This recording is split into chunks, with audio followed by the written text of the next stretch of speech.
Bonjour Alain.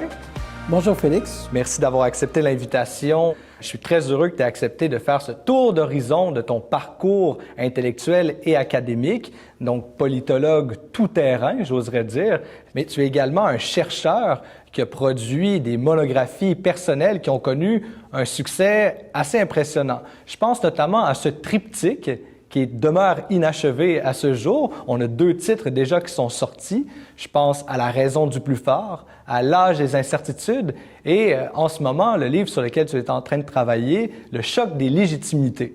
Donc, quel est cet horizon de recherche dans lequel tu t'es plongé, notamment depuis que tu es arrivé à l'UQAM? C'est-à-dire, mon premier projet, La raison du plus fort, la volonté, c'était d'essayer de faire un plaidoyer pour le fédéralisme multinational. Des gens comme Bernard Landry vont dire que je rêve. À l'époque, il me disait que je rêvais. D'autres vont dire « Ah, mais dans le fond, Gagnon, c'est un fédéraliste, il n'est pas de notre côté. » Bon, pour moi, l'enjeu, c'est pas d'être d'un côté ou de l'autre. L'idée, c'est d'avoir des outils à partir desquels on peut affirmer un contexte de choix qui soit raisonnable et responsable. Donc, il est possible que ce soit dans la fédération, puis il est possible que ce soit à l'extérieur de la fédération. Mais ce que je constate, c'est que dans chacune des fédérations, il y a une tendance lourde qui consiste à centraliser les pouvoirs, quoi qu'il arrive. Plus une fédération dure longtemps, plus les pouvoirs ont une tendance à être centralisés.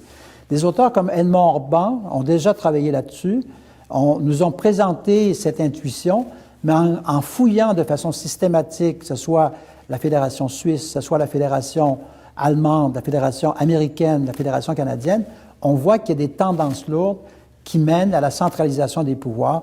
Alors pour moi, c'est de dire qu'il faut repenser les fondements de la fédération à partir des nations constitutives.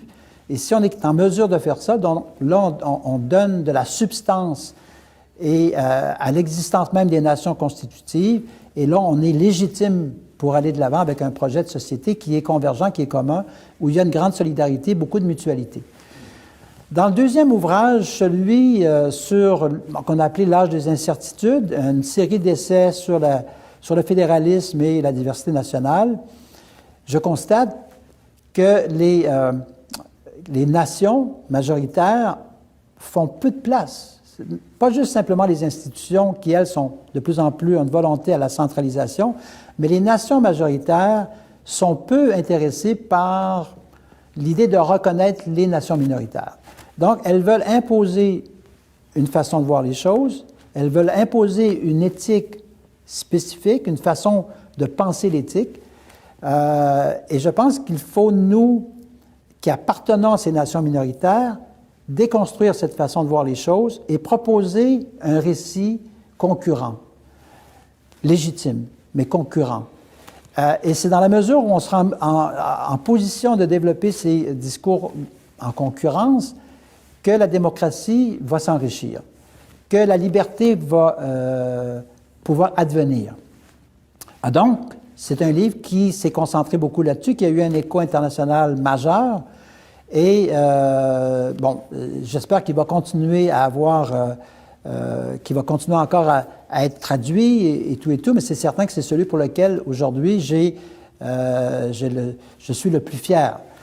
Celui sur lequel je travaille présentement, le choc des légitimités, c'est un défi important parce qu'on est au-delà de... C'est pas simplement la question de la légalité. Donc souvent les gens vont nous dire « Ah, est-ce que... Habermas va nous parler, bon, est-ce que c'est dans l'ordre des choses? Est-ce que c'est dans la Constitution? On va nous parler de patriotisme constitutionnel. » Je pense qu'il faut se sortir de cette façon de voir les choses.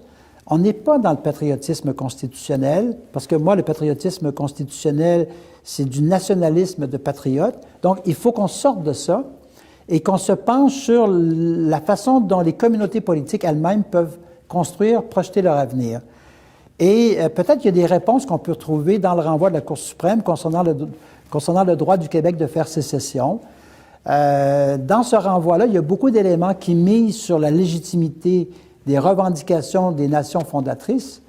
Et donc, en somme, le Québec a pleine liberté d'agir, de proposer et de mettre à mal, d'une certaine façon, le gouvernement central tel qu'il se propose d'agir. Alors, je veux comprendre mieux comment ça se passe en Belgique. Je veux comprendre mieux comment ça se passe en Espagne. L'Espagne est un contre-exemple où on a erré. Et cet errement-là conduit justement à un régime autoritaire qui devient hégémonique.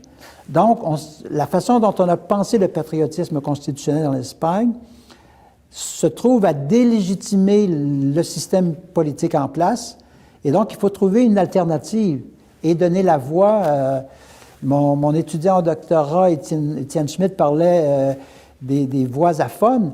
Donc, il faut redonner aux Catalans une voix, il faut redonner au Québec une pleine voix pour qu'elle puisse s'affranchir d'autres, dont toi, vous parlez des nations fragiles. Bon, pour moi, le Québec n'est pas véritablement une nation fragile, mais c'est une nation qui pourrait se projeter davantage et avoir une voix encore plus forte dans le concert des nations. Donc, mais il faut réimaginer, refonder le Canada sur de nouvelles bases.